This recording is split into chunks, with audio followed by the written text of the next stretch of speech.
how are you? Welcome to Friday Night on HQ. I'm Beric Livingstone. A few shows ago, I asked you to tell me about your funniest holiday disasters, and we have been enjoying those immensely. Steve from Dudley says he was camping with his girlfriend and woke up to find a fox between them in the tent. His screams nearly gave his girlfriend a heart attack, but she then teased him the whole rest of the holiday. They are no longer together. Ollie from Epsom says his family hired a small boat for a couple of hours on a lake in Sweden. They stopped on a tiny island for a picnic, but his dad failed to moor the boat properly and it drifted away. Several hours later, it had got dark and they were eventually found by the marina owner who had rescued the boat but was not happy. My personal favourite is from Maria from Sheffield, who says she travelled back to Italy for her niece's christening. The flight was delayed and they lost her luggage. With none of her family answering their phones, she just made the christening in time, but had to perform her godmotherly duties dressed in what she was wearing, which was pink leggings and a SpongeBob SquarePants t-shirt.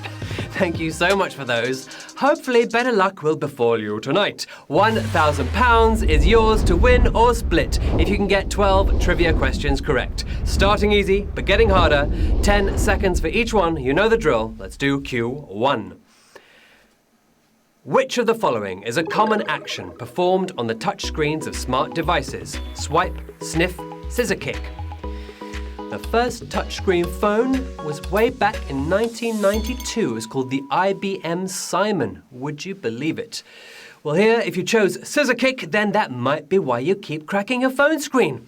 Working better with your clawra than your snorer, it's a swipe. Yes, swiping from victory from the jaws of silliness. 93,844. Give it a go. Swipe right to get rid of the chat and swipe left to see who's still in the game. Q2.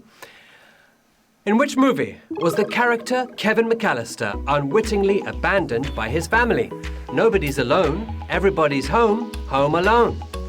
This film features a film within a film, and it's called Angels with Filthy Souls. Not a real movie. It was a kind of pun on Angels with Dirty Faces.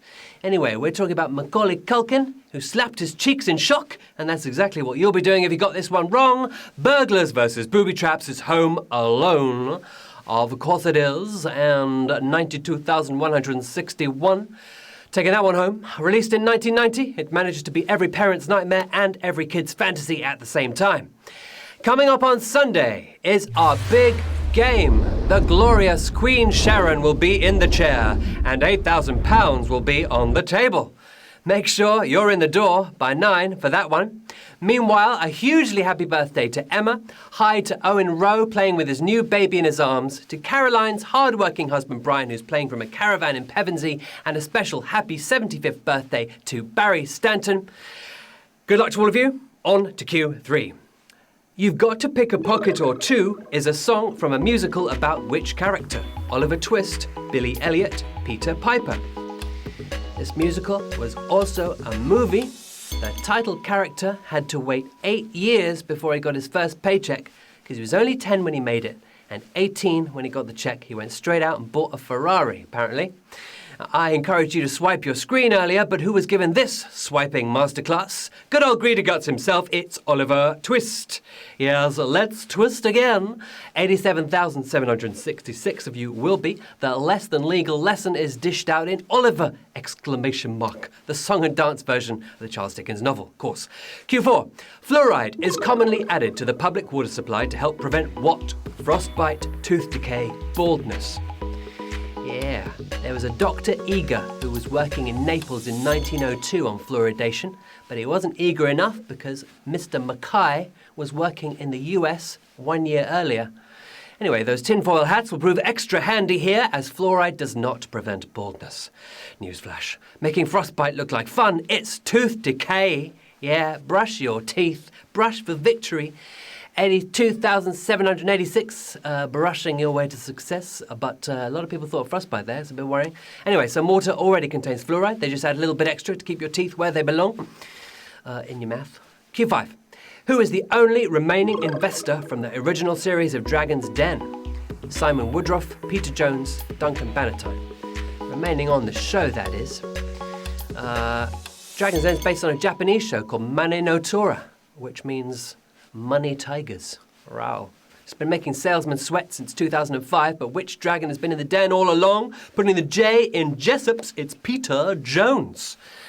Jonesy, the right answer there, and 60,000 if you got that right. Ooh, quite a lot thought it was our Duncan. And for that reason, you're out. Duncan said, I'm out in Series 12, while Simon flew off after the first 6 episodes. All right, on to Q6. Which of these landmarks is home to a whispering gallery? The House of Commons, St Paul's Cathedral, Westminster Abbey. A whispering gallery. Whispers give out low-intensity sound waves, and if you have a shallow enough curve, they will travel along without making too many echoey bounces. We all love a bit of a gossip, but where are the wolves getting in on the action? Saint by name, snitch by game, it's St Paul's Cathedral. Yes, St Paul's the one there. 31,615 if you're getting that right. Yeah, 15,000 people thought the House of Commons. They've got a visitors gallery, or used to be called the Strangers Gallery. 15,000 thought Westminster Abbey. They have the Queen's Diamond Jubilee galleries, but the gallery we wanted was St Paul's. Due to a quirk in its construction, a whisper against the walls audible on the opposite side. Almost worth that 259-step climb. Q7. Which of these Asian countries has not hosted the Commonwealth Games? India, Malaysia, Singapore. Coming to Birmingham in 2022, of course. And best for bowling, if there is such a thing. They're the Olympics we stand a chance of winning. But who hasn't been handed the baton? Or the baton? Better at winning than singing. It's Singapore. Yes, Singapore. The right song there. 11,488 if you got that right. Oh, we lost 25,000. I call that very, very beastly, but not quite savage. VVBBNQS. Kuala Lumpur hosted the Games back in 1998, while Delhi gave it a go in 2010. All right, you 12,000 odd. Let's go on to Q8. Which of these songs by The Clash was a cover version? London Calling, I Fought the Law, Rock the Casbah. The Clash, they used to write all their songs up in this little council flat, which was owned by Mick's grandma, and she used to come to all their gigs. These are 3 classic Clash tracks, but which of them was written by the Crickets? Playing fisticuffs with the Furs is I Fought the Law. Yeah, never a hit for the Crickets, but it certainly was for the Clash. 6,048 if you got that right. Another one that's really quite beastly, and never mind some initials. The Clash were the 19th band to fight the law, but which has now won 87 of its fights. Yeah, 87 versions of that song have been recorded so far. It's quite enough, really. Q9. A New York paparazzi photo of which windswept celebrity features in Time magazine's 100 most influential photos? Grace Kelly, Marilyn Monroe, Jackie Onassis. It's a very good list of some very good pictures. You should check it out. It's online. It was one of Marilyn's most iconic moments, but that windswept look came from a movie. The most famous of First Ladies, it was Jackie Onassis. Jackie, oh my goodness, 879 if you got right. That was an absolutely savage question. Definitely savage. A lot of you were thinking of Marilyn there. 6,000 to be precise. With 1,000 and a bit of you using extra lives to get back in on this one. Well done, clever move. The picture was taken by the infamous Ron Galella, who once lost 5 of his teeth to get a photo of Marlon Brando. That's dedication. Q10. Which sitting US president was arrested for causing a traffic accident? Franklin Pierce, Calvin Coolidge, Abraham Lincoln. Yep. Which prez was it? Abe is one of history's most influential figures, but who was caught driving under the influence? Swapping the Oval Office for a square cell, it's Franklin Pierce. Yeah. He was a little bit under the influence. 753 if you got that right. Another one that's really quite a difficult question there after that immense savagery on Q9. Pierce may have run someone over with his carriage, but he was released when they realised who he was. One rule for us and another for them. Q11.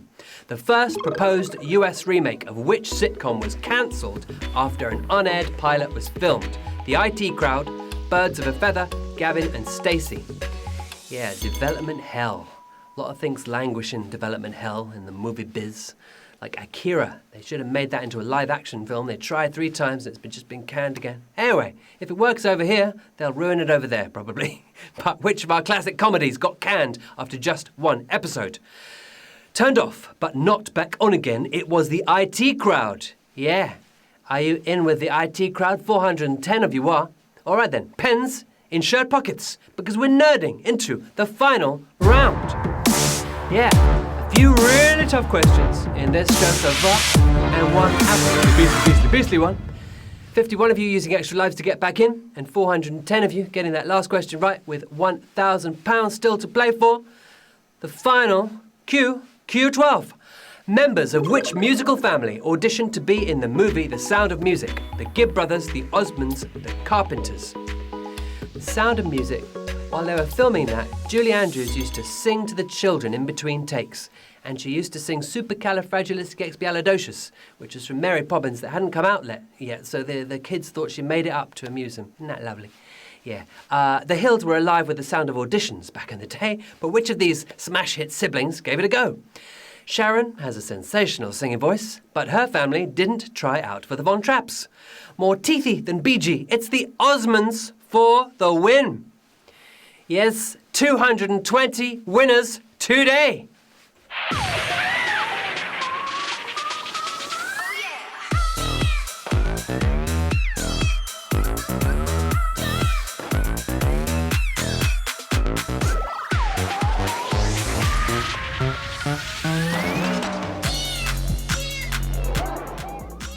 It's always a roller coaster ride on HQ.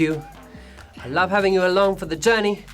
I thought we were going to lose almost everyone when that savage Q9 wiped out so many Marilyn fans who just thought that picture of her in that dress with the subway trains going underneath was going to make it to the top 100. Maybe it should have done. But you 220 have smashed it and are taking home £4.55 for your trouble. So huge well done to Fluffybird61, who's got just a delightful, such a handsome picture you've got there. I don't know, I can't put my finger on why I love it so much, but I think it's fantastic. Anyway, the rest of you did quite well as well, even if your avatars didn't make me fall in love. All right, well done everyone. The loveliest of lovely work on display. If you didn't win today, but you're still watching, thank you, that's what we do it for. I'm Beric Livingstone. You can find me on Twitter or Insta. Come by and say hello sometime. As I mentioned, Sunday is the big £8,000 game. Meanwhile, we're back tomorrow night at 9 p.m. with the glorious, usual glut of total triviality. I hope to see you soon. Meanwhile, get on with having a fantastic weekend. Goodbye.